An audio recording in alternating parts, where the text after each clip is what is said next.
We don't manufacture the lines that we use to move our power. We don't manufacture a lot of the pipes that we use to move our water. There's just basic fundamental things that we don't produce anymore. And you can say that it's, that we're post-industrial or post-developed world or country, but I just don't think that fundamentally lasts. I feel like I understand. I hear this argument a lot, but like if I wasn't allowed to go to Target or Walmart anymore, at some point I would have to start knitting my own clothes. I don't know how to do it right now, and it would be painful for a little bit, but I could do it. I would learn eventually. There's YouTube tutorials, and I could buy a sewing kit, and if my grandma could do it, and I'm sure I could figure it out eventually. But if I were to do that, I could do it now, but I don't want to do it now. I'd rather do way better and way higher skilled and way more productive labor that makes me and my country and my government more tax like everybody more money. I'd rather be doing that than like sewing my own clothing.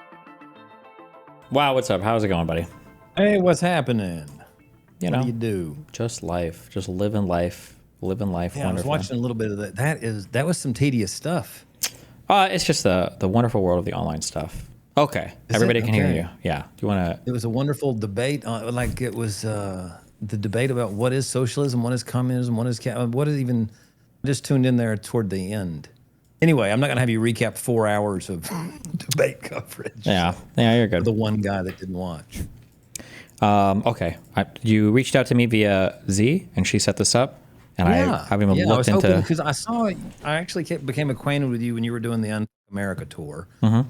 And I saw one clip. And the one clip I saw, you were talking with Dr. somebody, some right-wing guy, who I assume, I didn't see the whole video, but I assume he was advocating for a gold standard, maybe a return to the gold standard, just based on some of the things that you were saying. Mm-hmm.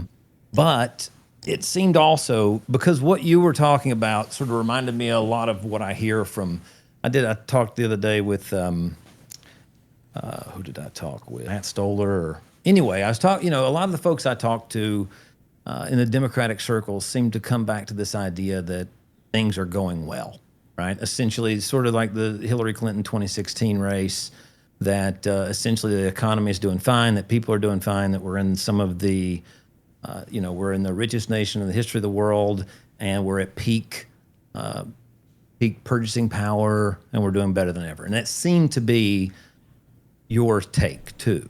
So I just wanted to sort of see if that was in fact the case. Is that kind of? I mean, like obviously there's a lot of other stuff that you'd have to talk about that informs that. But yeah, before we get into that, would you like to introduce yourself so people know who you are and where to find you? And everything? Absolutely. Corbin Trent. I've got a Substack called America's Undoing. Most of my stuff is written these days. You can find me on YouTube with the other 130 people that are subscribed to the channel or whatever. I mean, like, I'm not a YouTuber. That's not what I do. But I'm trying to do a little bit of YouTube now. Mm-hmm. TikTok, same, America's Undoing. I came through the end of this. I was actually communications director for Ocasio-Cortez. I started the organization that recruited her to run Justice Democrats and Brand New Congress. Used to work for Bernie a few times, mm-hmm. Both of his presidentials. Anyway, that's how I came into this business. So okay, gotcha. Yeah, okay. I guess I feel like man, there's a lot of different places that we could go with this. There are. Do you want me to? Let me give like my broad perspective, kind of on what you're saying, and then you can tell me where you want to go down for this route. Okay, so I would say mm-hmm. that broadly speaking, on a GDP level, America has undoubtedly grown a lot. Okay, I don't think anybody would deny that. I think that's obviously true. Okay, I would say that there has been obviously, as the GDP growth has happened, there's been a quite noticeable and a quite obvious unequal distribution of where the broad growth of the country has gone to. With like certain capital owners at the top making a massive amount, right? Your big owners in these absurdly huge companies now, your NVIDIAs, your Teslas, a lot of your blue chip tech stocks. Mm-hmm. And then I would say that past kind of the people with the big portfolios and the owners, for employees, there's been a hugely uneven distribution of wealth or income going towards people that are college educated, especially people that are college educated in certain fields. So like people that, like, say, work in tech or whatever.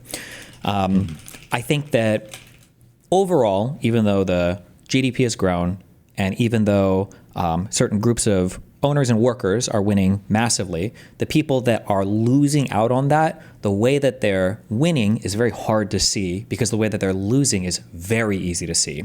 So if you had a family that used to work at some kind of, car manufacturing plant in Detroit, well, today, maybe you can buy a car with a ton of features that might be cheaper than what it would have cost 20 years ago, but it doesn't matter because now your family doesn't have like good work. Right. So the losers are very obvious, and you could arguably call this some kind of wealth transfer. And the winners are a lot harder to see. It's hard to see like cheaper prices. It's easy to see people that are kind of like feel like abandoned or lost. And I think that the United States of America hasn't done a great job at highlighting the winners and redistributing from the winners to the losers in a way that makes people feel dignified and makes people feel like they have some investment in the success of the country. And then there are a bunch of like minor psychological things, I would say, where like I think people nostalgia over the past and people have like a bad view of the past with us. That's not as relevant. I would say those three other things are kind of like the big points that I feel like I have. So we can dive in anywhere there. Or we can branch off from there if you want. Yeah. Well, we need to branch off because that's mostly, I would fundamentally more or less agree with you there. I mean, like the core that I see is that, and one of the reasons I think this is such an important thing to talk about is because the difference between where we were and say purchasing power in 1960 or 1970 or 1980 or whatever, right? This sort of idea that generationally we would do better than our parents has not been in general working out. Purchasing power has been declining on like a handful of goods, like, housing, healthcare, childcare, education, sort of the big ticket items that we buy. And it's been coming down for food, clothing, cell phones, things like that. The sort of gadgetry and somewhat used to be luxuries, obviously, have become more ubiquitous. And one of the ways that I've started, really looking at it and thinking about it is in how many years of median income it takes to buy shit. And that has significantly changed. Like, the single earner household in 1960, it was like 4.5 years of median income was what the median house cost. And now it's over 10 years. So that's sort of that's a doubling. Now, of course, the houses have gotten bigger, right? And everybody's going to make that case. But the thing is, once the housing stock gets bigger, it doesn't matter that it's bigger if you can't afford it, right? So access. So it sounds like that you sort of, though, have the similar view of the way purchasing power, you described it as wealth transfer, and I would just describe it as your basic purchasing power has not been keeping up with where it was back in the 70s, especially. That's when this started really separating. Sure. So, okay, I'm going to put housing aside for a moment because I think housing is a very special case. And I'm sure you'd agree, right? There's like unique constraints around housing. There's a lot of weird stuff going on there. So here's something that I'm asking this in good faith, and I'm genuinely curious. I find this really hard to quantify. When we talk about like purchasing power, when we talk about adjusting for inflation, can we afford the same stuff we could afford in the past? Do you think there's a good way to, or how would you account for like standards of living increases that are hard to show up, I think, in purchasing power? So let me give an example on like an industry that everybody seems to hate on the right and left and everywhere is like healthcare, right? So I think people would say something along the lines of like, healthcare is something that we don't have, our purchasing power maybe hasn't gotten better or it's less affordable or something. People might make that claim. But if you were all else equal, same income equal, like a type 1 diabetic in today's world versus, a type 1 diabetic, 60, 70 years ago, your standard of living has significantly skyrocketed due to the advancements of technology of like continuous glucose monitoring or the different types of insulin that are available now. You're not just like taking 2 huge shots in the morning and hoping, your 600 level blood sugar is okay for the rest of the day, right? How do you quantify stuff like that? I'm not trying to be hyper pedantic here. We can go to like other examples too, but like this is a thing that I kind of wrestle with personally. Because like on one level, like I'm sympathetic. It's like, yeah, in some ways shit has got more expensive, but in other ways, man, we have a lot of really cool, interesting shit that people didn't even have access to 7 years ago. Yeah. Mm-hmm. I think that's part of the problem, though, is that economists tried to get into that realm. And so for a long time, economists measured a basket of goods, standard basket of goods, here's what it was. And then we tried to get into hedonic adjustments, quality adjustments. And, and we sort of tried to say, okay, what's the difference in cost of a car in the 1950s versus a car in 2025? There's all these safety features. There's all these gas mileage, da-da-da-da-da. And part of the problem is that we don't live either in the past or in the future. We live in our current moment, right? And so our affordability does not matter in in how it relates, in my mind, to the quality of a product in the 50s. That was the best car you could get in 1950s. In many ways, was not as cool as as an average car today, right? Certainly not as safe. There's lots of ways you could say that it's not, but as a means of transportation, is to get you from point A to point B. In general, they've satisfied the need for that, right? They did what they needed to do. The same thing with a home. It satisfied the need of a place to live. Same thing with health. The funny thing about healthcare, though, you mentioned type 1 diabetes, but like since, I don't know, the 70s, 60s, maybe, we've seen like a skyrocket in obesity. We've seen a skyrocketing in type 1 diabetes, early onset diabetes, type 2. I think it's been like 43% increase in just obesity. And we've seen a big obesity. I don't know if we've seen a huge increase in type 1 diabetics. My understanding is not that. But I mean, even if we were to talk about like the type 2 diabetic increase, I mean, now we have like a drug, Ozempic, has been invented that wouldn't have been available in the past. I agree with you in that. Okay, sometimes I'll rephrase what you say to make sure that we're on the same page. So I might say something like, today it might take 3 years of a salary to buy a car, but those cars are really good, even though a long time ago, maybe it only took 1 year's salary to buy a car. And your retort is basically saying, okay, maybe that's true, but if you just need transportation, you don't care that it is a better car that might be 5 times better and only take 3 times as much to buy. You care about the fact that it takes 3 times as much to buy, so you just can't afford it, right?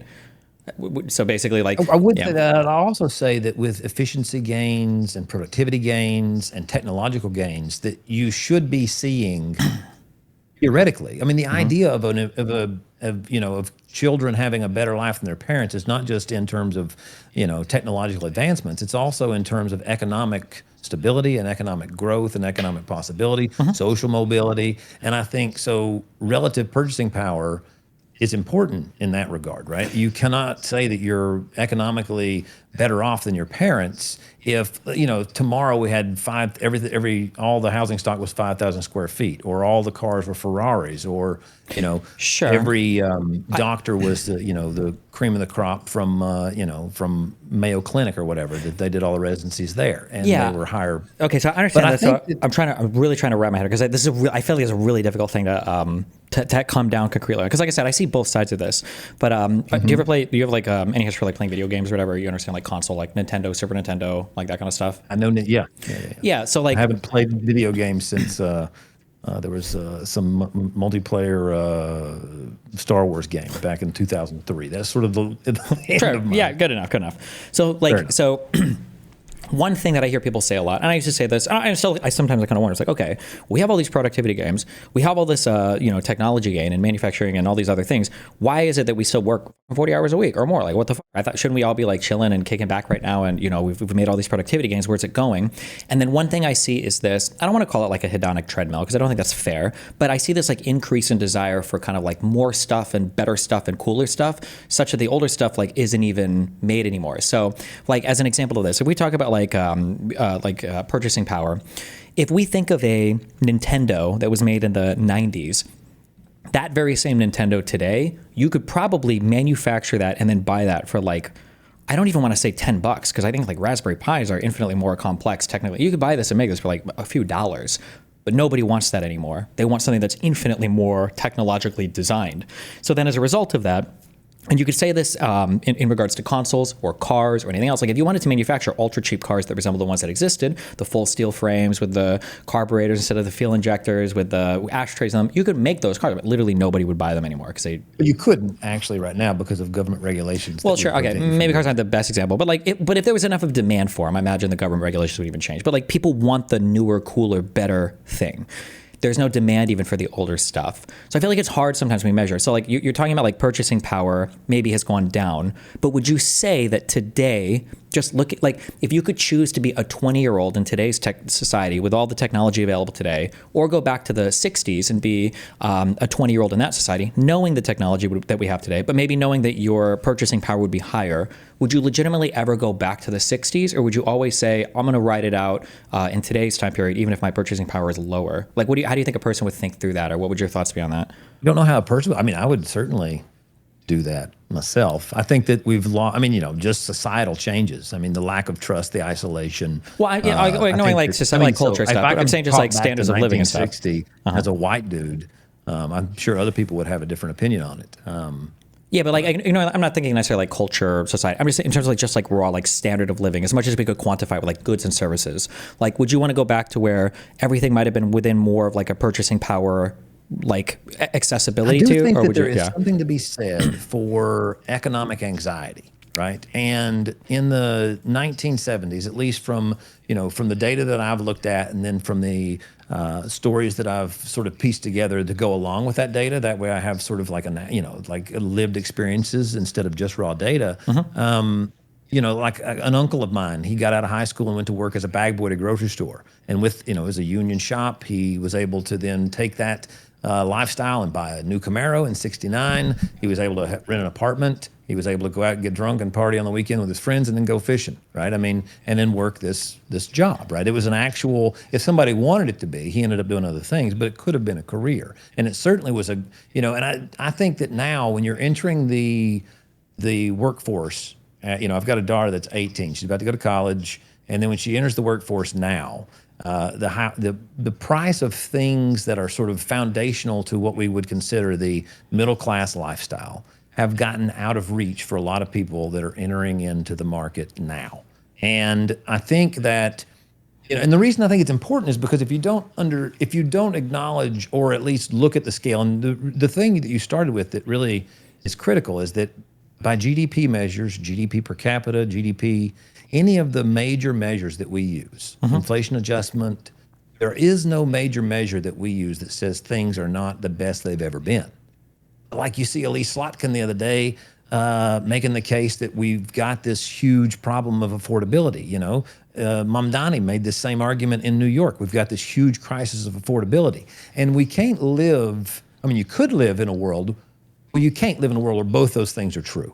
They can't both be true. We can't both be at the peak of affordability in our history and where we're having January the 6th style insurrections and Bernie Sanders, nearly taking over the Democratic Party, and Zoran Mamdani, doing as well as he did in New York on running on affordability, and those stats be true. That's really one of the things that I've sort of become obsessed with, is the manipulation of statistics that tell lies.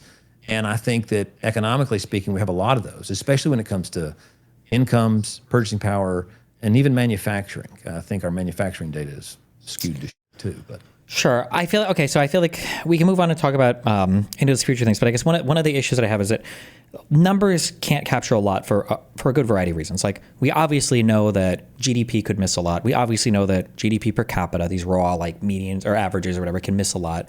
And then even when we look at aggregate ownership in housing data or housing data period or costs or certain indexes, like, are we talking about over the entire country, an entire state, an entire city, even different neighborhoods in a city can have obviously drastically different outcomes, right? I agree that you can definitely tell different stories with data depending on the granularity that you choose and the story you're trying to tell. That being said, so I gave three things earlier: that the GDP growth has happened, there's been an unequal distribution, and like even wage distribution has dramatically changed. Though I mentioned on a fourth point, kind of like these weird psychological things. So I guess we could dive into it. I've talked to my parents quite a bit about their upbringing and everything. I feel like sometimes some of the stories of old are heavily exaggerated. So like you mentioned, I think you said you had an uncle. I don't know if I believe there was a person who was able to work as a grocery bagger, afford their own apartment with no roommates, and buy a Camaro and go on vacations and go fishing. I don't know if America has ever been. Vacations. He didn't go on vacations. Did I misunderstand? Oh, I said he went out drinking. Yeah.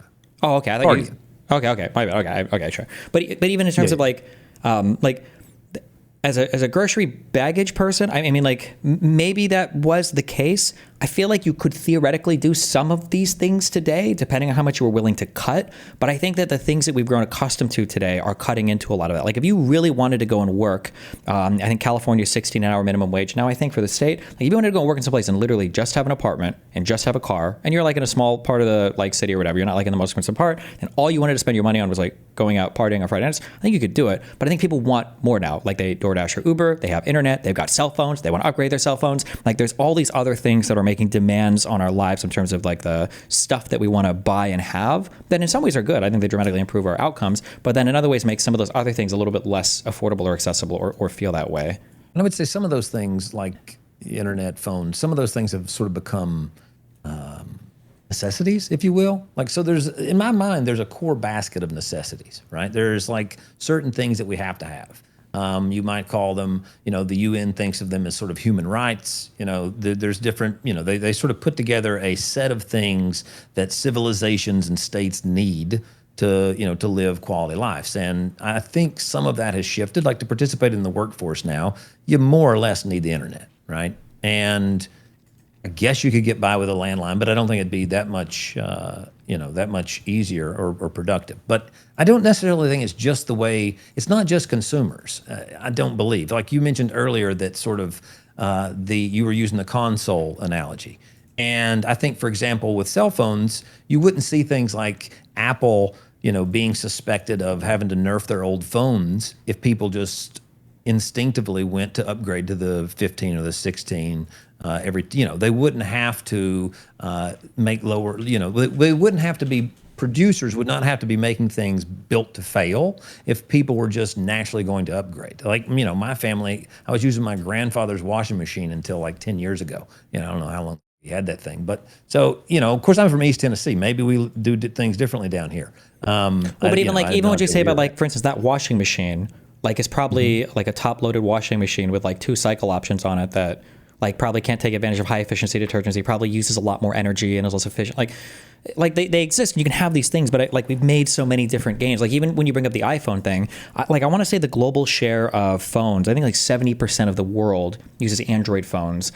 In the United States, I think it's like 60% uses iPhones. And that's not like, nobody's forced to do that. Like you could buy a lot of really cheap Androids in the United States if you want, but people don't gravitate towards that. They want to buy the iPhones. And that's a choice that consumers are making. And I'm not saying that people should be punished for it or anything else. I'm just saying that sometimes I feel like it's hard with some of these, and I don't want to be like, we can't rely on any data at all, but I feel like it's hard to capture in raw inflation or in raw purchasing power, like the dramatic upgrades in life that we've made. Like you mentioned that the internet is like a requirement to work now. And I was like, well, not really. You could walk to a library. They still exist and go and do, I don't know what you would need, depending on your job. Like if you want to send an email or something like that, you could do that. But like people want to be at home and be able to have Netflix and be able to do stuff on their computer and send an email and stuff. And that's a dramatic improvement in life that is hard to capture with just, like purchasing power stuff, Right. And I think that's the realm of sociology. And, I think that's a different field than economics. And I think that's really where a lot of our problem has come in. Like, the idea of these improvements, right, should theoretically lead us towards happiness or lead us towards more fulfillment and yada yada. But that's not really the realm of economics to decide those things. Right? I totally agree with you there, 100%. Yes, yeah. What is that human beings find fulfilling? So therefore, I think it's hard to make some of these hedonic adjustments. I mean, even the word hedonism, it's literally about pleasure. I think a lot of and the other thing that I find really sort of disingenuous about the way the stats are used is adjustments are used when it comes to inflation. They bring prices down, right? So if you have an improvement, model to model year for a car or a phone that's significantly better, then the price is adjusted downward in terms of inflation, right? So it doesn't count as much as inflation because it was an improvement. But for exports and manufacturing, they say, okay, this is actually 300% more efficient chip. So it actually increases our manufacturing output as far as the raw dollar amount, not raw dollar amount, but the adjusted dollar amount when we have our baseline of what our manufacturing capacity is. And, so I think that's, one of the reasons that we're getting to the point now where we can't agree on whether or not January 6th was an insurrection or whether or not, COVID was real or fake or whether or not the goddamn Earth's flat or not is partly because of the deliberate manipulation of, people want to piss on you and tell you it's raining. And I think economics and the way in which we can see that our lives have changed they've at least become harder to maintain. The idea of buying a house has become a dream for most people that they're not going to be able to achieve for quite some time. More people are living at home with their parents. You're seeing more income earners per household not just because there's a husband and wife working, but because there's kids living there that work too. So I think that's and if you look at these key things like housing, healthcare, you mentioned healthcare earlier, and I think healthcare is a really, really huge one. Because right now, according to CMS data, we're on track between 2025 for the next 10 years, so to 34, the American system will spend around $72.5 trillion on healthcare. We're going to get up to $7.7 trillion a year on healthcare. But we're seeing middling to bad results compared to OECD, compared to other countries, right? And so the problem is that then we'll hear things like, oh, we got the greatest healthcare system in the world, or what about this, or what about that? And people fundamentally know, if they go to the emergency room, they're waiting 4 hours. I had my little pinky cut off I used to be a contractor, and I waited, 6 hours to get this thing sewn back on while I was flopping around.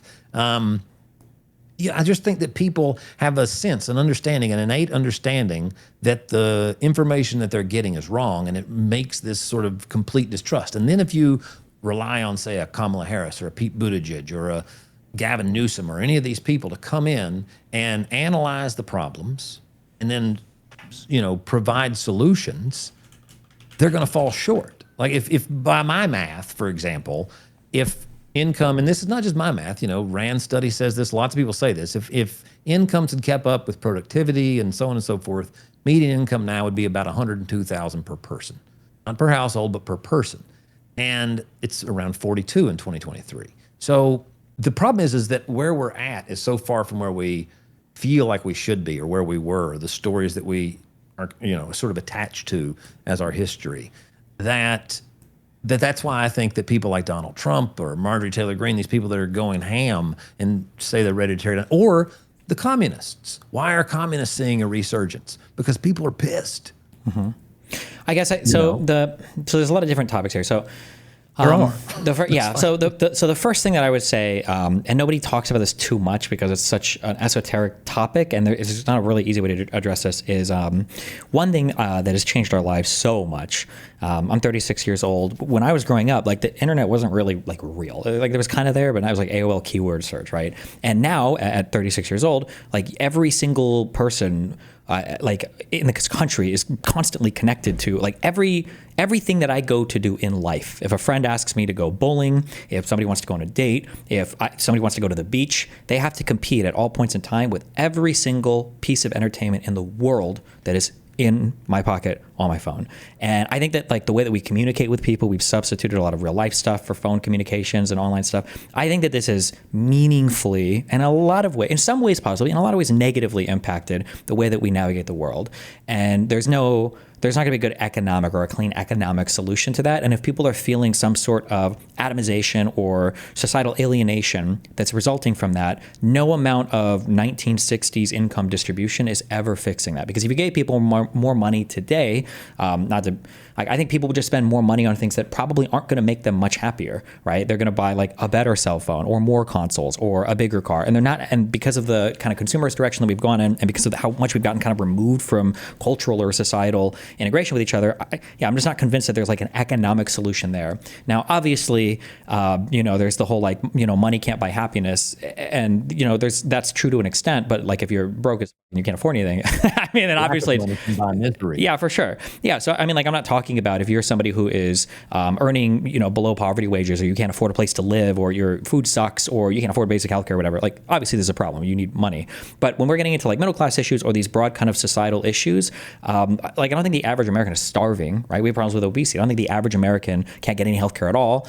We can talk about types of healthcare people have. I think that the average American can't find a place to live. It's that, like, well, where do you want to live and where do you want to go? Like, we're running into all these cultural issues, and I think sometimes we look to societal solutions, or I'm sorry, not societal solutions. Sometimes people are looking for economic solutions, but this is never coming. I like what you said earlier. You're like, these aren't questions that stats or economics can solve. I think it's very hard to deal with that. And then just on the second thing of this is another thing that I stress. There is a very strange, I used to work as a supervisor in a casino restaurant before, and one night I made the cardinal sin of, I didn't realize this yet, but I learned very quickly on my job, of I gave away free desserts to customers at the end of the night. I have a bakery cabinet. We're supposed to throw it all the way at the end of the night. I gave them free stuff thinking that they're going to be happy that they got free desserts for a night. And the next day I had off, and then I come in the day after, and I get screamed at by my manager saying some customers came in saying that you gave them free stuff every night, and they came back in expecting more, and when they didn't get it, they made a huge stink. And it was like, oh, well, I didn't actually make them happy, for a little bit. I set a new standard of expectation. And I think something that happens in the United States, and I think this is exacerbated by wealth inequality, because we can see sometimes how good you can have it, is that when new stuff becomes available, it immediately becomes the expected baseline with absolutely no cognition about how much the improvement has been. So we kind of talked about cars earlier. I think healthcare is a really good example. I think if you asked the average American, do you think that you're better off with all the affordability issues and everything else, in today's healthcare system or in a healthcare system in the 50s? I think that you might even, I'm not sure if you think you'd be better or worse, you would be unequivocally worse in almost every single way. But it's because when new things become available, they become the expectation. And then if you don't have them, it's the worst thing in the world. Again, not to go back to the diabetic thing, but I talk so much about like insulin and everything. Insulin being the chief example of that. People talk about how insulin is expensive and it's hard to get these products, and that's true, but they're significantly better today than they were in the past. If you want to buy the really cheap bad insulin and just shoot yourself up with it and see what happens and do the little finger stick blood, testing stuff, you can do that. But when the newest stuff becomes available, when people can't afford it, now they're like really upset. And now we've got this like, oh my God, we're being deprived of like life-saving healthcare and everything. Whereas this didn't even exist, like 40, 50 years ago. And all I'm saying is I'm not trying to say, I want to be very clear. I'm not saying that like, oh, we'll just be happy with your shitty stuff from the 50s and 60s and, suck it up. I'm just saying that it's hard sometimes that we have issues that we need to pay attention to. I agree with that. But then we can't take credit for any of the wins that we've achieved. Like the fact that somebody might say, I want access to this thing and I don't have it, in some ways is cool, because the fact that you're even thinking about that thing or want access to it, or that they even exist to have access to, I think is a big benefit that we don't give ourselves any credit for. Yeah.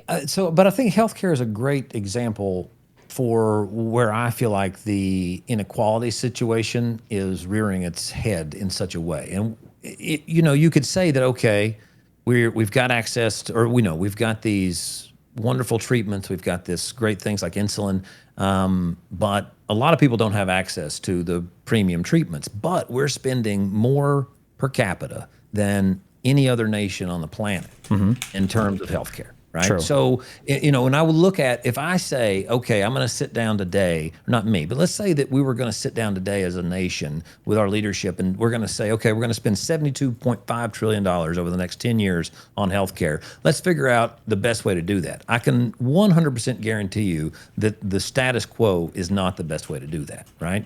And then the other thing is that you look at those things that you're describing, like insulin was created by Oxford University, a public university, right? And a lot of our antibiotics were like, so that's the other thing, is that the things that we have, especially in healthcare, whether it's MRI machines, x-rays, a lot of the things that we have now were created by the public dollars, public employees, public staff. Well, Then, not the specific medications, to be fair though, right?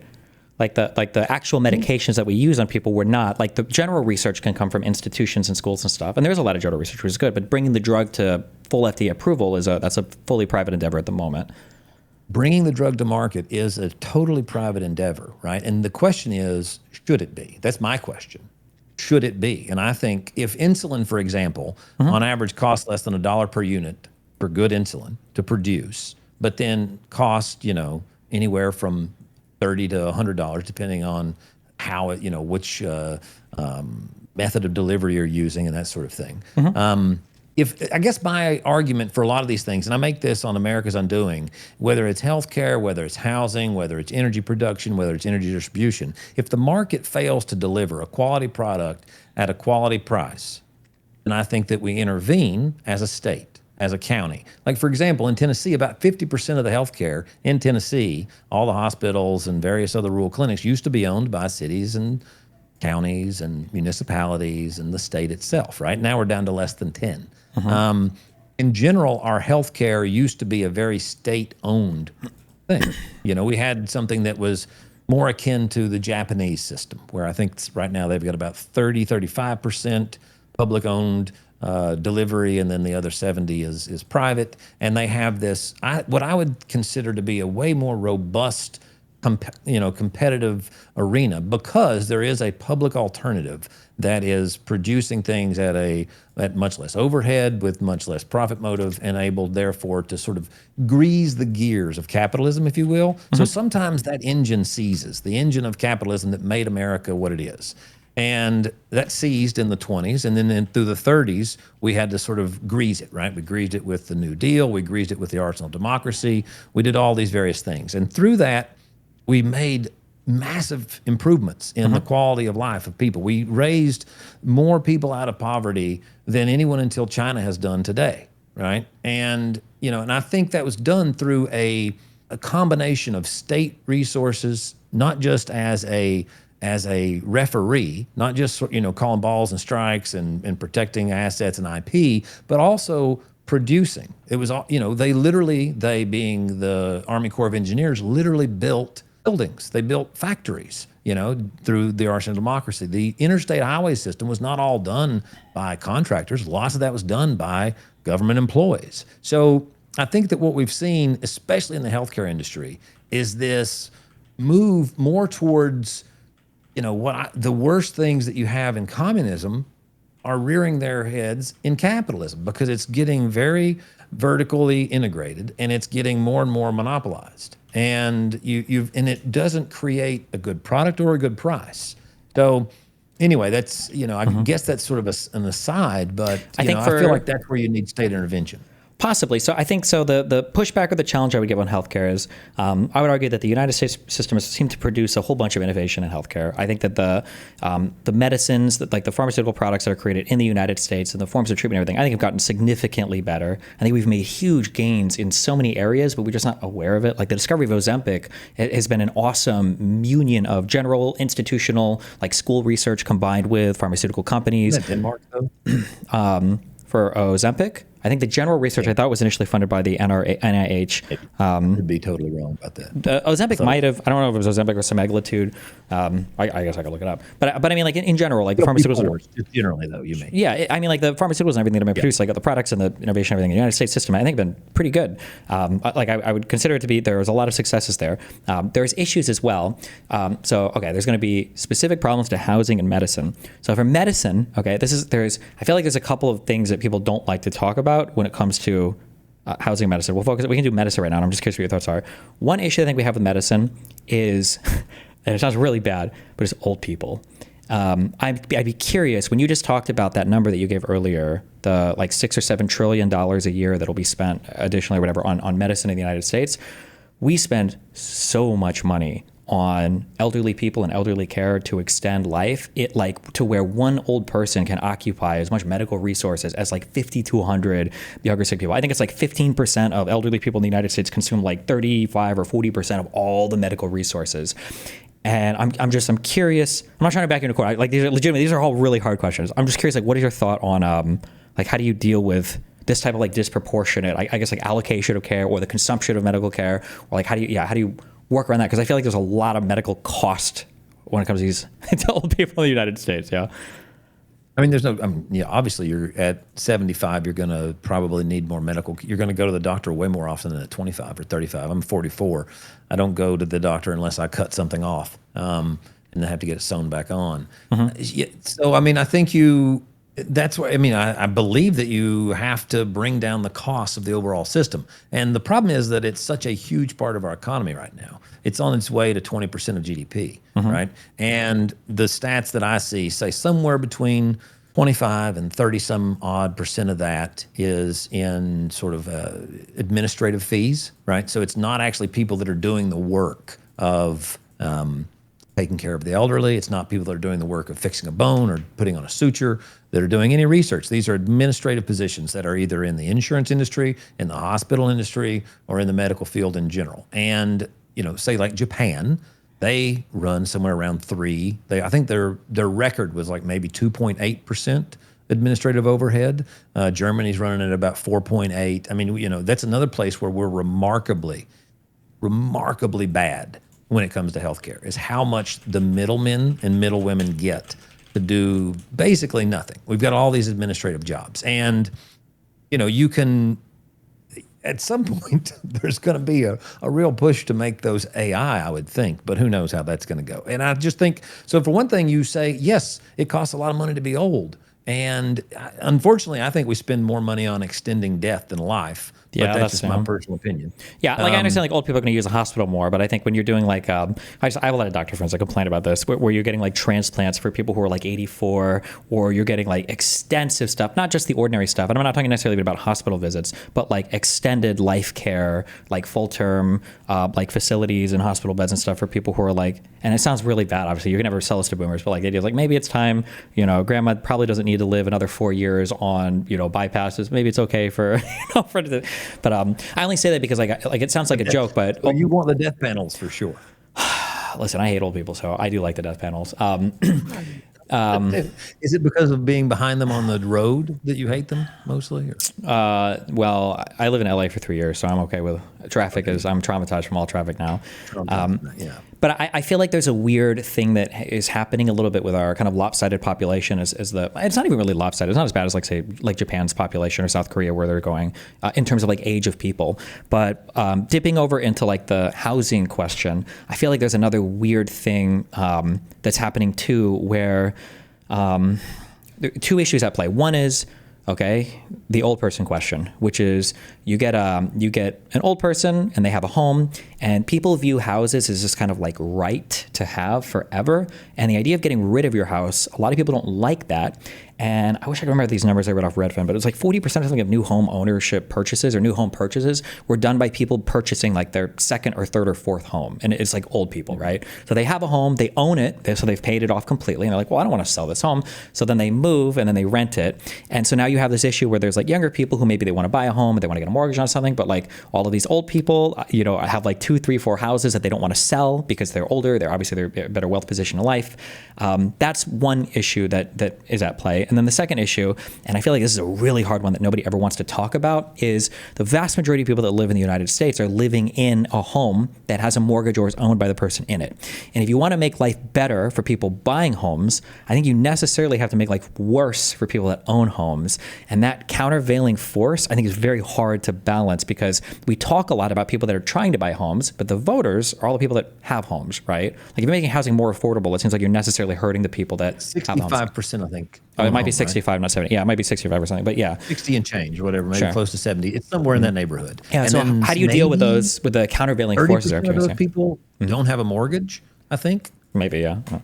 Yeah, something like that. So you have, I mean, that's the problem with the abundance argument, I guess, to the degree that there are many problems, in my opinion, with the abundance argument, but that's one of them, is that it doesn't address that you're taking this, for most people, their biggest asset, right? Mm-hmm. And by, like you just said, by the nature of making housing more affordable, you have to devalue that asset in a substantial way. You're talking about a 50% correction in some cases, right? Yeah. And it's not just, you can't blame it on a housing crash or this or that. You're going to have to try to do it in a deliberate, intentional, build way, right?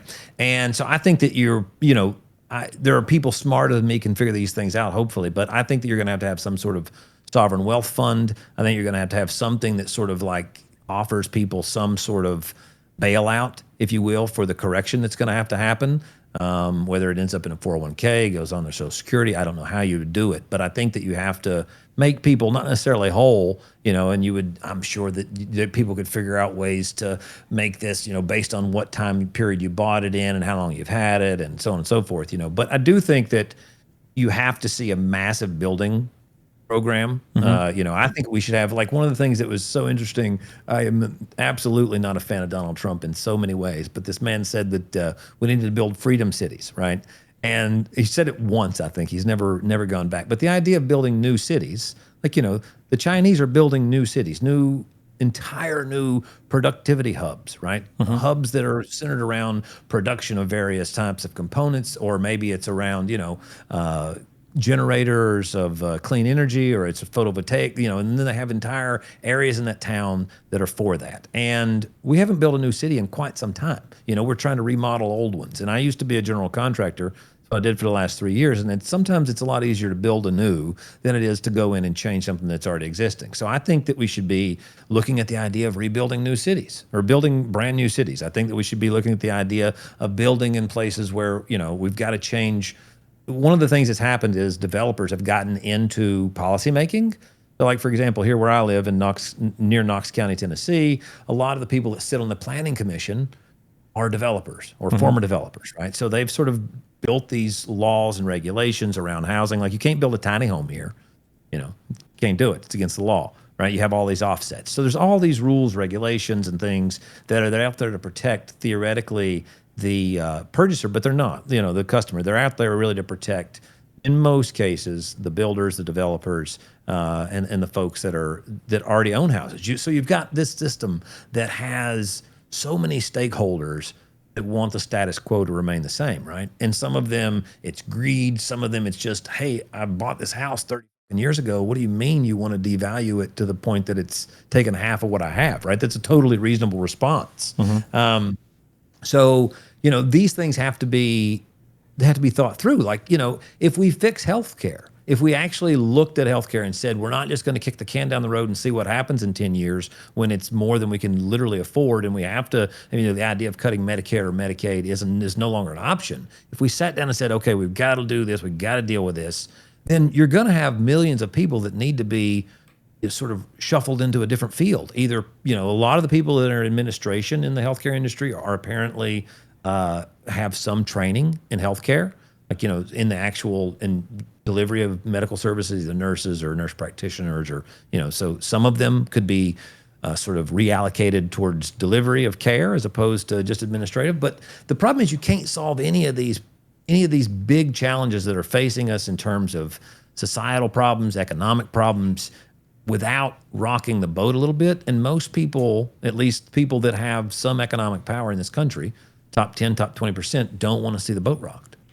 Yeah, I guess.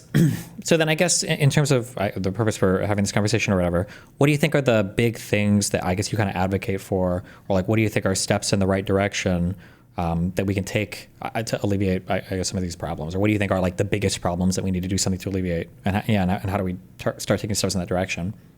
Yeah, so for me, it's going to be about trust, faith in our systems. And I think that's one of the biggest things that we've lost, and one of the biggest values that we had that has been evaporated since the 60s and 70s. I don't think people trust their government or corporations. They certainly don't, you've got people cheering for the assassination of a United Healthcare executive, right? So I think building trust back. And I think you do that through delivery and actually saying what you're going to do and then doing it for once. And with healthcare, I think the solution there is to get back to public ownership of some of the means of delivery, and not just in the insurance. The insurance is, I got yelled at the other day on a podcast for saying Medicare for all isn't the answer. And in fact, I think if you did Medicare for all tomorrow, it would collapse our healthcare system, because you've got all these barriers to entry around cost that sort of insulate a system that does not have the capacity to serve the entire population of this country. And so if you remove those barriers of entry without first increasing the supply of the healthcare system itself, then you'd have a problem. I think I read something the other day that 80% of counties in America are in what's considered a healthcare desert. Many of those counties, of course, are in the middle of the country and the West. They're, these less dense counties, but still. So I think it's through more returning to like a 30, 40, 50s style, public engagement in markets. I think that was one of the things that made capitalism truly shine. And I think I heard you in this debate performance earlier when you were talking about that, somebody suggested that you don't believe that socialism and capitalism can coexist. Is that true?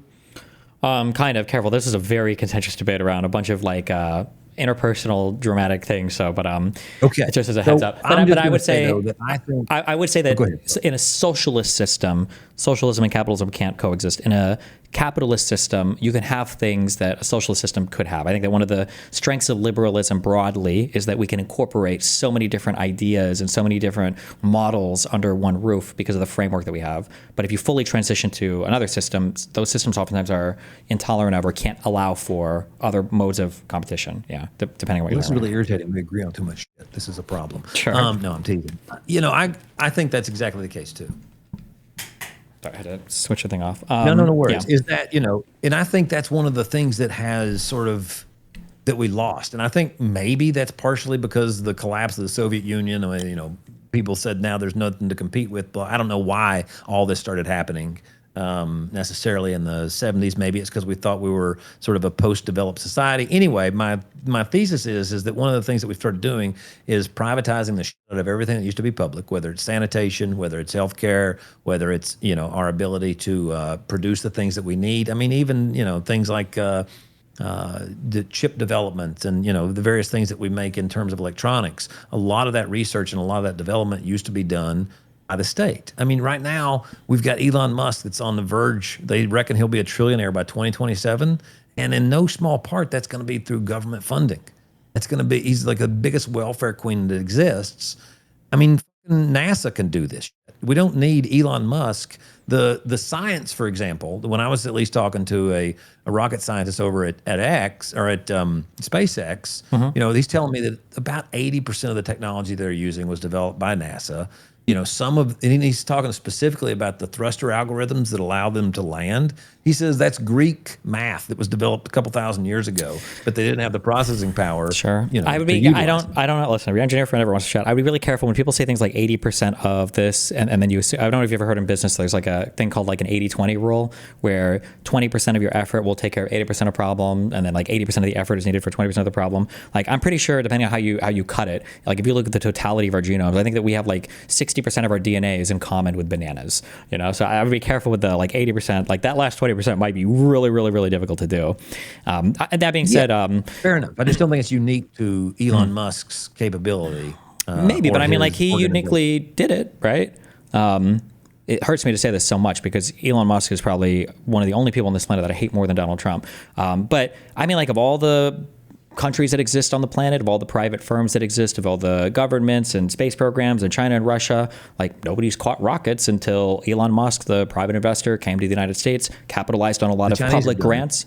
The Chinese catch rockets before Elon did? Yeah, they have reusable rockets. In fact, and they've also put more satellites in orbit over the last 7 years than we put in the totality of our time putting satellites in orbit. Yeah, the Chinese are lapping us. There's more than the SpaceX satellite. I feel like Elon shoots so many of those guys up there. I would have to check on that. It's possible, but yeah, I feel like Starlink for sure. I feel like we throw because those things degrade like every 3 to 4 years or something. But I would have to check on this. One thing that are you? What is like your area that you focus on most? Is it like economics, or is it like media, or is it like messaging? Or I'm just curious, like in terms of like what you look at. Broad. It's broad. Like, so I still have this weird hope that the Democratic Party can be sort of overtaken like the Republican Party was by the Tea Party and then ultimately Donald Trump.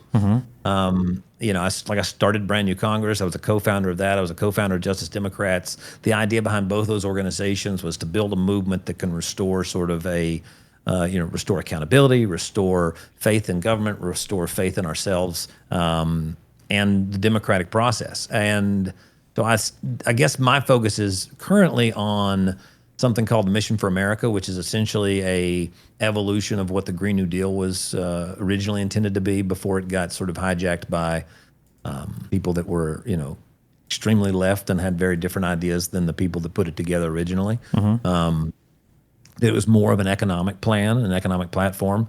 So my focus is on hoping that Americans can finally understand that we're actually not leading the way anymore, that the Chinese are now leading the way, and that we're a nation in decline. And if we don't look at the various, there's lots of sectors that this is happening in.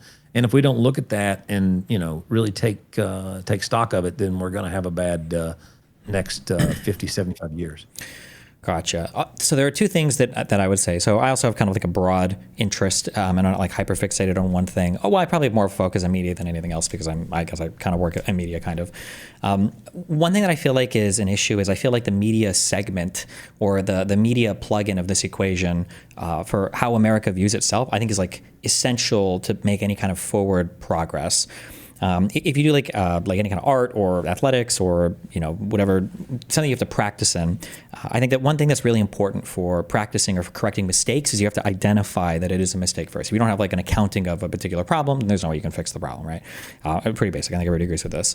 And I think that one of the criticisms I have with the current media environment is I feel like, and I'll blame MAGA a lot for this, is we are so hyper fixated on propaganda and we are so hyper fixated on putting realities in front of people in order to make them feel a certain way. I feel like we've completely and totally lost touch with like what even is reality anymore in America. Like I feel like people are the most upset about stuff that they have no actual grounded concept of even having any kind of intuitive understanding or firsthand experience with. For example, like if you live in a swing state and I tell you that 10 million illegal immigrants came into the country over Joe Biden, and then I say, actually I lied, it was 50 million, and then I say, actually I lied, it was 1 million, and then I say, actually I lied, it was 100 million. Like you really have no idea. Like how many people are counting these people? How many people see them?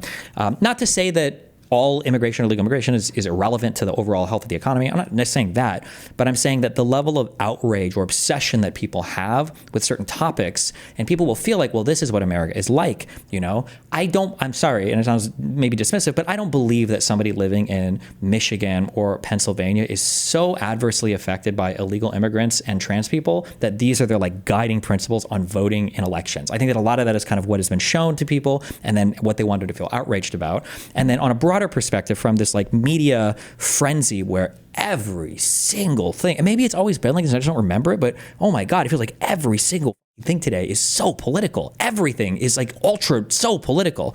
And you have this weird world where if you would ask anybody, like what's something good America has done in the past 20, 25 years, I don't know if people would say anything. I don't know if there's like any good thing that people would say that America's done. And I think there are really amazing things that we've done in the United States. I mentioned earlier, like advancements for glucose monitoring for type 1 diabetics. The advancement in like I didn't even know, somebody looked this up, childhood leukemia survival rates are like 95%. And I'm like, I had no idea. All-cause survival rates for all cancers is over 50% now. There are all of these advancements that are being made. I hate Elon Musk. However much you think you hate Elon Musk, I hate him 100 times more, I promise. But the launching of all the rockets, bringing our space program back, the movement forward that we made for electronic vehicles, all of these things were really pushed by the United States, U.S. capitalism, ingenuity, government funding, all of things. There are so many cool things that this country has done in the past 20, 25 years. The B-2 bomber mission on Iran, whether you like it or hate it or whatever, or disagree or agree, it was a cool mission. It's cool that we can even do stuff like that. But everybody, because of political reasons, they have to hate all of the military stuff. They have to hate warp speed and the vaccines, which are also really good. They have to hate all these things. And because of our inability to appreciate anything, when we come to the table to discuss what should we do, the only answer that anybody has is it has to be some massive revolutionary, complete disembowelment of the system and changing it to something totally different because nobody's even capable of recognizing or giving us any credit for any of the stuff we're doing right now. And that's like a huge frustration of mine. Not to say that I'm a status quo stan and everything has to stay the same, but I feel like that has to get fixed before anything else can move, is my feeling of things, yeah.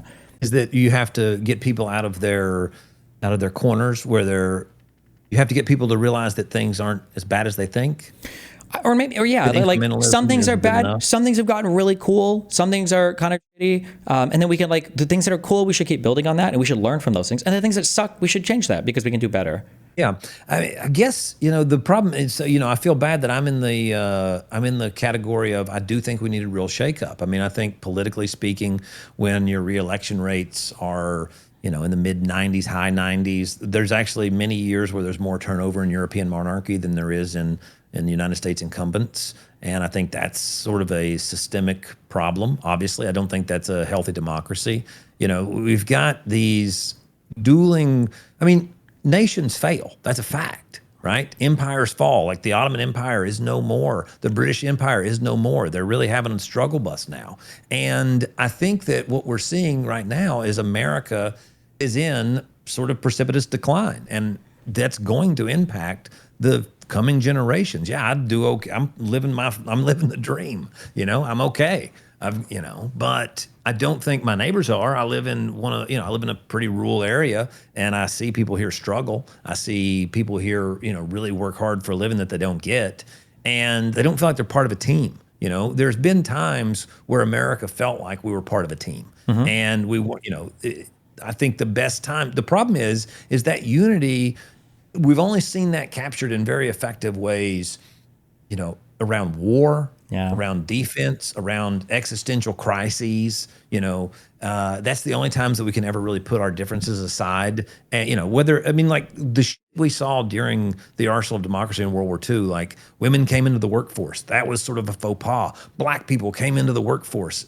side by side with white folks. They went into, there was all these sort of like racial, gender, and other norms that were just sort of pushed to the side and put on hold. They weren't dealt with, don't get me wrong, right? But they were put in the back burner for the greater good or towards an end.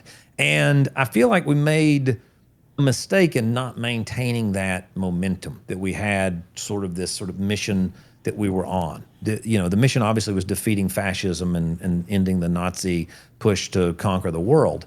But I think beyond that, we were lifting ourselves up out of poverty. My entire region was rebuilt. There was literal power run all across this region that did not exist beforehand. The Southeast didn't have power, especially Appalachia. And it transformed lives. It transformed generations, and I believe that kind of idea, the idea of transforming ourselves into not a completely equal, but a more equitable society. One where people are able to survive well, they're able to do well. And especially like if we look to the future and we believe that AI and robotics and all these things, like right now, the Chinese already have sort of like dark factories that are mostly robotic. So if we see that coming and we haven't come up with a way to distribute our things based on something other than just work and time, right? And that we decide that there is something fundamental about you being born now that, that you're owed a decent life just by having been born, then I think we're going to have some real struggles. And maybe, I don't know. That's just my thesis on the matter. And I think that we've got opportunities now to sort of lay the groundwork for that. And I think public ownership, public involvement in the markets can sort of start us on that course. And I think healthcare is the most obvious one because it's something that we have the closest ties to. I mean, there's literally a hospital down the road from me that went from public to a nonprofit a year ago, right? This is something that we don't have to look back to the 50s or 60s. Public hospitals are something that still exists today. Mayo Clinic, there's lots of these that are publicly owned. You got Vanderbilt, which is owned by the university. And we can bring that back into the publicly owned sphere. And I think, I think that's the way to make folks understand and regain that trust that you can actually trust your elected officials. But I think before that, they got to earn that trust. Anyway. Yeah, I mean, I wouldn't mind seeing, we have 50 states. I think it'd be cool to see some experimentation on smaller scales with some of these things. My understanding is I think there's like Medi-Cal, I think California has kind of their form of some kind of socialized healthcare stuff. I don't know how it works exactly. There's another state that does this too. Was it Romney's state? I think that they were going to use for a foundation for some like public option thing. I think that trying those experiments are good. I just think that right now, I don't know how you make any step in any direction when one is to recognize where we're at. And then two is to have people collaborate on a project, moving forward in a way where we can even agree on if the outcomes are good or not. I feel like right now that is literally impossible. I feel like one of the best examples of this, and I don't know what your political persuasion is actually, or where you follow this, but I would say that in my opinion, as a massive liberal, capitalist, globalist cuck, I thought the mRNA vaccines were some of the coolest advancements of technology, of union of public sector. Donald Trump did Operation Warp Speed and guaranteed some purchase of thing. You had international cooperations from different firms that were doing research on these and the production of these, of the novel technology, all of the public research that had gone into this, the private companies that brought these vaccine market. It was a one-day thing for putting this vaccine together. And then obviously the FDA and everything else, you have the approval here. But I thought that was such an awesome, cool, amazing thing. And regardless of any conspiracy theorist or anything else, or not to just that, whatever, China, Russia, our vaccine was better than all of those other countries. Okay, our vaccine is way better than the Russian one. It's way better than the Chinese one, and we can't take any credit for that. Liberals are petrified to talk about anything related to COVID because they're like brain broken on the conservative messaging on it. And conservatives would rather be fat, go to the hospital, and die than get a vaccine, until they're begging for one already on a ventilator. And it's like, if we can't take something that, in my mind, that's like such a basic fundamental. The numbers are there. We can see who wants our vaccine. We can see how effective it is. It's one of the most easily do this. Here's the outcome. Here's all the everything else, and here's how it was made. Like, if we can't even look at something like that and go okay, wow, this was pretty cool. Holy, I feel like there's nothing we can come together on to work on where we would be like, oh, cool, like we're moving in a positive direction. Like, what would like the first project for that, I guess, like even look like? Yeah. Yeah, well, I mean, we did the same thing with the rubber industry back in, again, this is back when we had the Japanese basically blocked off our supply of rubber, natural rubber. So, DuPont and all these other companies had various ideas for synthetic rubber. And then they came together, they tried to figure out, the government was mandating that they come together, figure out which one of their patents or which one of their formulas was the best and which one they're going to, which was the closest to market and mass production. And they suspended the patent laws and they all made the same thing. And, it's sort of like what you described with the mRNA. Now, what's interesting, though, about the thing that happened during that COVID vaccine situation is that Walter Reed developed also a vaccine.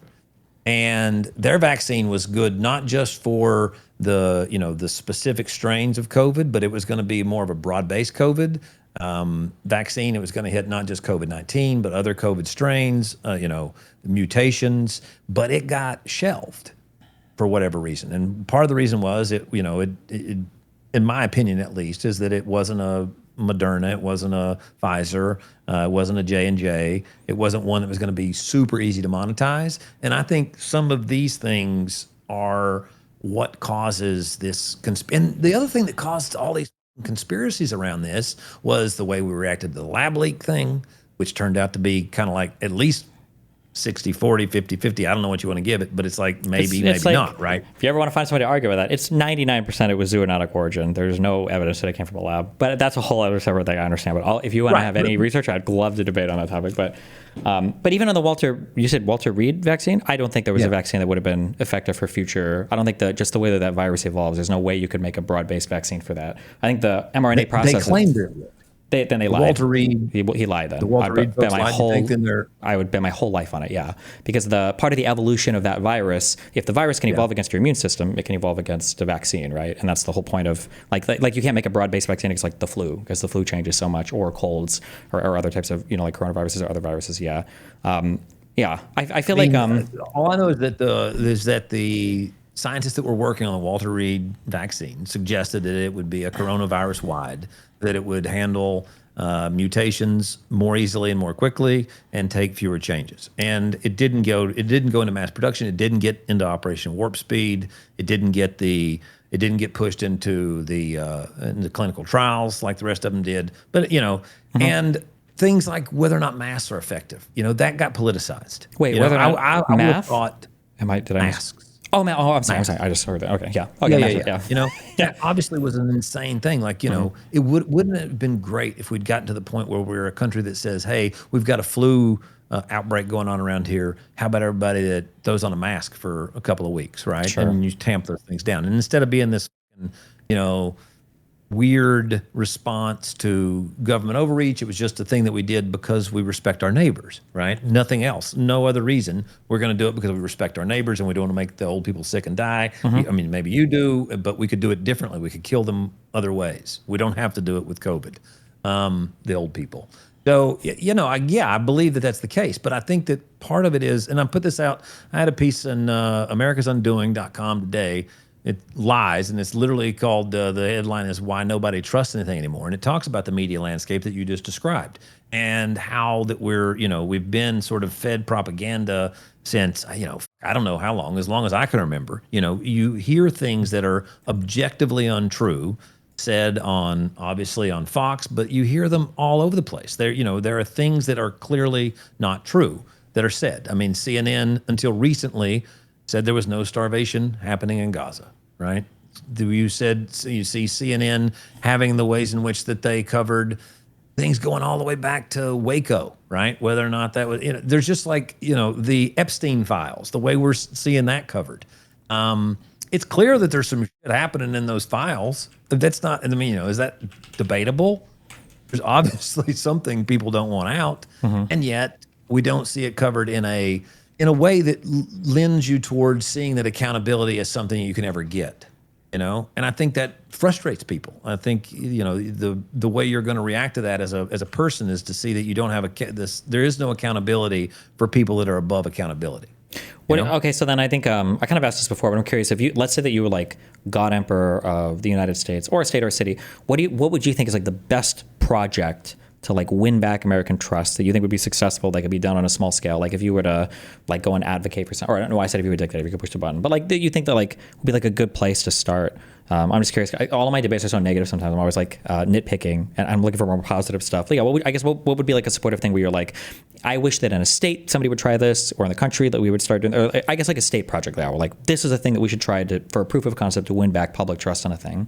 I suppose it would be in building. So I think one of the things that we've gotten out of being able to do is build things as a nation, whether it's major infrastructure projects. We haven't really taken on any of those since the interstate highway system. There's not been any real major infrastructure projects that have happened since then. We haven't had any big, we're short 100,000 doctors and nurses in the next 5 years. So what I would like to, I think you should see is something that either builds something that's very tangible to people. So that's either going to be an infrastructure project, could be, rail, it could be roads and bridges again that actually get built. Like when people were building the interstate highway system, my families, some of them worked on it, right? They not only got to work on it, but they got to see this progress happen, and they got to see you could get from Knoxville to Asheville in about, 2/3 of the time, and then eventually half the time. So I think it needs to be something that's directly impactful relatively quickly. So maybe it's healthcare. I think there are a lot of people that have a lack of access to healthcare. I don't think it's, education is such a niche because it's only people that are in college, which is a smaller group of people. I think you need to hit broad. You need to build trust in the system again. The other thing you could do is you could jail a bunch of people. I think that would work. Okay.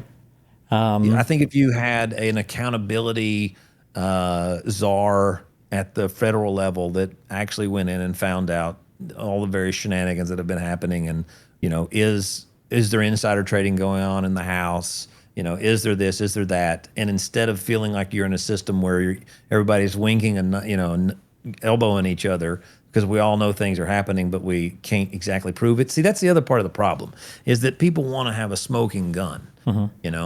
And smoking guns, that's why bribery is such a hard thing to prove these days. Robert Menendez is one of the few people that actually took the sack of gold and apparently wrote a receipt for it with what he was going to do. So I think it could be in any number of arenas. It has to be something that's visible, that's visceral, and that lets people know that you're willing to do things differently than they've been done. Like, for example, I talk to some Congress people from time to time that want to run for president, and they ask me, what would you do? I say, well, I would endorse Chakrabarty against Nancy Pelosi. Why? Well, first of all, I used to work with him. I'm friends with him. I think he'd be a great candidate. Secondly, it shows that as a Democratic Party candidate for president, that you're willing to take a step to transform the party and do something that's a faux pas. I think you could almost do anything that people don't expect to happen because they basically expect nothing to happen. So deliver just about anything. Build 10 new schools in 3 years instead of 10 years, I do agree that like having something visible would be nice. I think that like it's easier to see even if healthcare would say it'd be better, like doing something where you can see a thing like a train or a building or something is nice to just for people's, because it's nice to have stuff physically that we can see. I do agree with that. I'm kind of curious in terms of like all the push for building or whatever, because I feel like I heard you mention abundance stuff earlier in not the best manner. Isn't that kind of largely what the abundance guys push for? Yeah, 100%. I think that they've got the supply side argument down pat. I think that they're 100% right on the supply side being a big part of our problem with affordability. And even in terms of some of the regulations that they call out as being some of the driving factors, for why we can't build things anymore. But I think they missed the point that a lot of our business interests have converted over from building wealth, whether it's through stock or any other way, through actual production.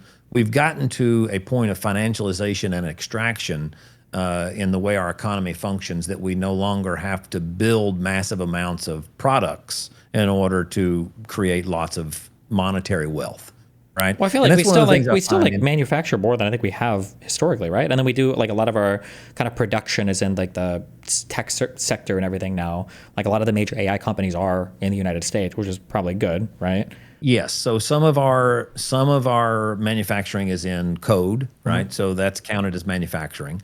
And yes, software, these various things are also counted as manufacturing. A lot of our manufacturing, if you look at it though, has been in electronics and software. And that's one of those places where I was telling you that hedonic adjustments actually go the opposite direction of the way that we use them in the way we figure inflation, is where we apply increases to their value. And it's not nominal value. We actually say, okay, there was actually a 300% increase in its functionality. So we apply a adjusted dollar amount to the way we do our output in manufacturing. There are a lot of shenanigans going on with the way steel. We produce a little bit less steel today than we did in 1970, you know? Yeah, but like, isn't it, I would rather be producing like steel importer. but isn't it better that we have more, like, so for instance, you mentioned we need to move like 1 million people over into the healthcare industry, right? And we have to be world leaders in AI. I don't know how we can also like do more steel if we're also trying to move towards like higher educational, higher skilled labor like that. It seems like we kind of have to make choices at some point. I'd rather be like, I'm sure there are countries, I don't know who we import our steel from, but I know we have better rockets and I know we have better AI than they do, right? We import a lot of our steel from China, and China actually is proving the point that you can do most of it. They surprise us when they put out their hypersonic rockets. The generals in this country were astonished that they did that. They have started developing, for a long time they were copycats. And in fact, what they copied was the American system. The way in which China operates now economically is very similar to like a Hamiltonian economy. It's a state banks, state funding, state production, sort of a centrally planned to some degree economy with also though with capitalism underlying it and markets still functioning. And they've proven that it works. They've proven that with the Silk Road 2.0. They've proven, with their ability to build roads, bridges, high-speed rail. They've proven that with their ability to, all the things that we use to build housing, like the big earth movers. A lot of that's coming from either Japan, China, or Germany. The thing is that we don't produce a lot of, like the big transformers we use for our grid. We don't produce those. We've become completely reliant on others as a nation. We can say that, but like, aren't they kind of pretty reliant on us? Like, China has 3 or 4 or 5, I don't know, what is their total population? It's over 1 billion people, right? Like, they have over 1 billion people population, and they still need our consumption in order to fund their stuff, right? And even to kickstart a lot of their AI. Yeah, for a lot of their AI projects, like they were only to do that off the back of American ingenuity and invention, like stealing a lot of our intellectual property and everything. So like, I feel like we can't, the idea that we can manufacture all the things that we get from China, but then still lead the world in all these other things. There's a reason why the American consumer is so powerful and why, China is reliant, like you might say we're reliant on importing from them. I mean, that to some extent that's true, but they're also reliant on exporting to us as well, right? For continuing their growth in living standards, to some degree, they're relying on us. But I think that what we'll find is that we can't eat cash, and that's what we're rich in right now, is cash. We're rich in money. We're not rich in capacity. So aren't we rich in goods? I feel like they're rich in cash, right? If our trade deficits are however many hundreds of billions a year, we're giving them a whole bunch of money, and they're sending us a whole bunch of stuff that we consume and then either manufacture into better products and sell to the rest of the world, or we just consume it ourselves now. No, they're definitely producing much of the things that keep us alive. If we were to get cut off from that supply chain, we would have a real problem really quickly. It would cause. I just think that if that relationship were severed completely, we would have definitely. It would hurt their economy. It would hurt their growth. It would hurt their political. They would have political ramifications from it. There's no question there would be problems, but I don't think that those problems would be as deep and basic as ours are. You know, we couldn't keep our water filtration systems running long term. We don't manufacture the lines that we use to move our power. We don't manufacture a lot of the pipes that we use to move our water.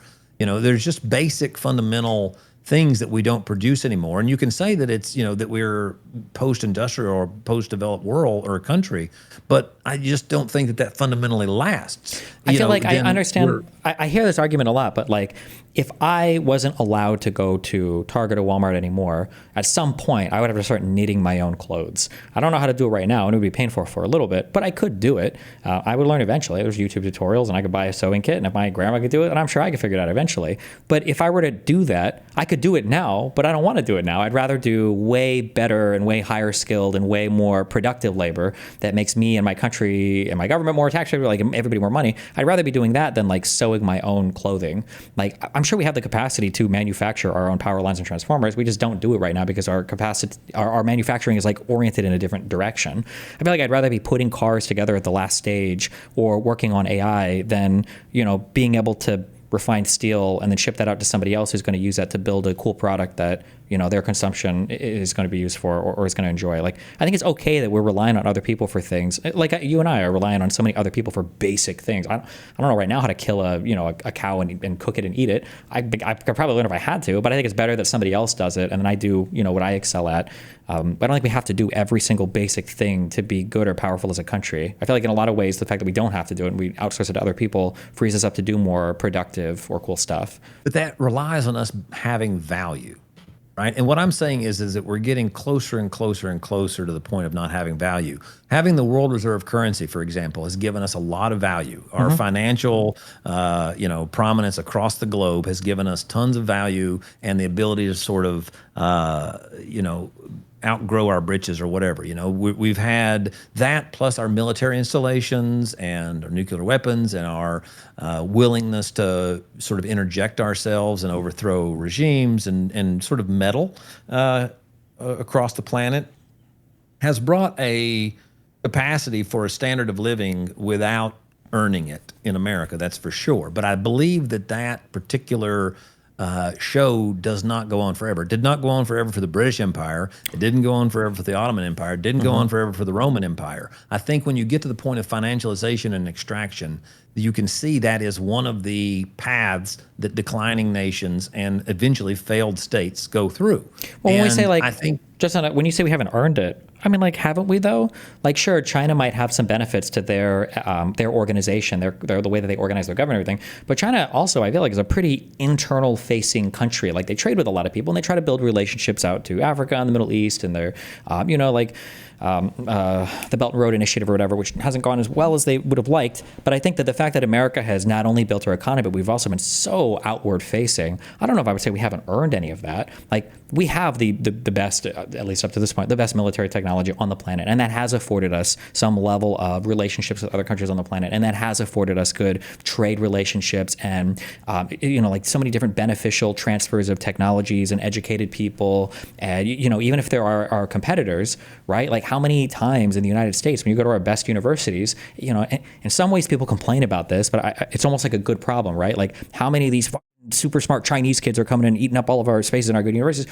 Like, that's really good. Like, we have such great universities on the planet that these people are coming to our universities, are getting educated here, and a lot of them are staying here and being educated here and then working here, right? Such to the point that, like, when I travel to Europe or whatever and I see an Asian person, they start talking, I get confused when I don't hear like a San Francisco or LA accent. It's like, oh shit, I forgot that these people actually don't come from California sometimes.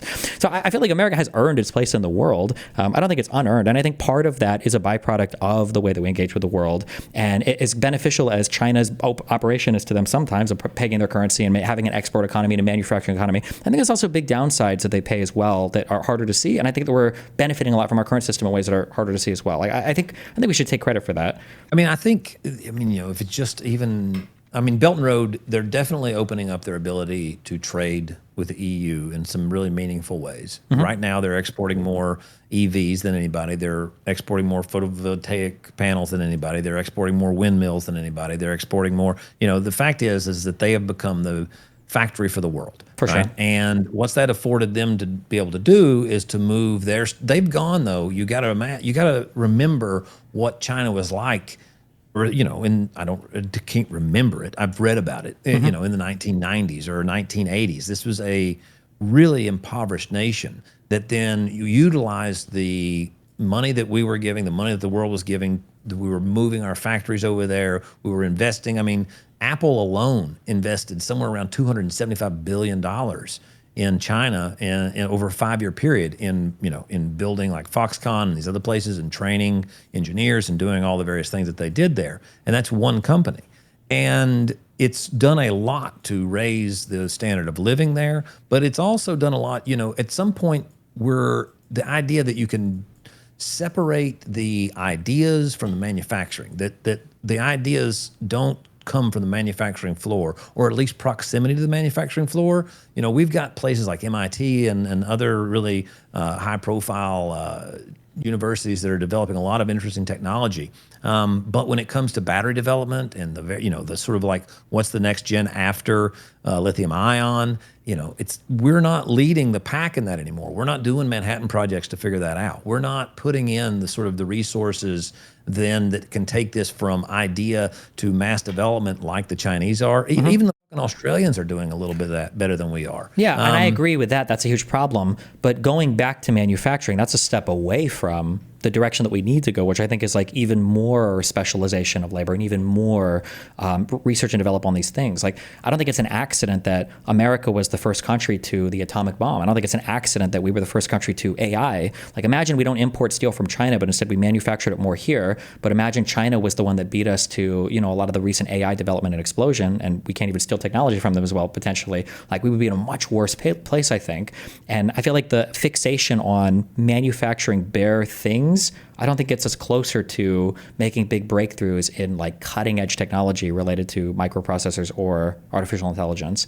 Well, so I mean, I would disagree that, because I think there's an ecosystem that exists in the manufacturing world, whether it's prototype shops, whether it's machine shops, whether it's research centers, whether it's places like MIT that sort of work in conjunction with mass production facilities, and they work in conjunction with the things that are learned on the floors. Yeah, but to be clear though, like MIT, those people, I don't even know those people, but I know that they don't work in like a steel refinery. The production facilities they're working in are production facilities where like a single machine that sits on a desk might cost $250,000 for like a part to replace. These are highly specialized, like end of long chains of production, like manufacturing machines. And I think that those are the things that we need to have the greater investment in, not like the coal extraction or like the basic raw metal refinery.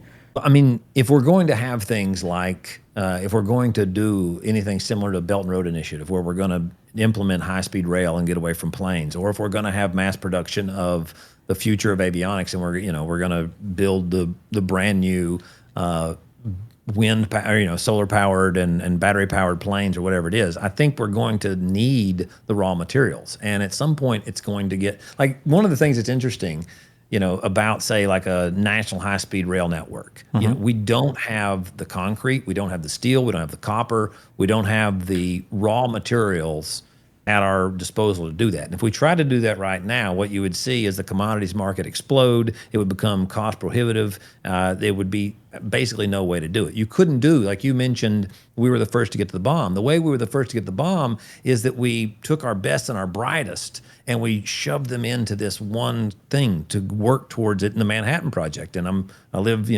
15 miles from Oak Ridge, where we were extracting some of the plutonium and doing, we had some of the dark water things here. And, it created an entire town that didn't exist before.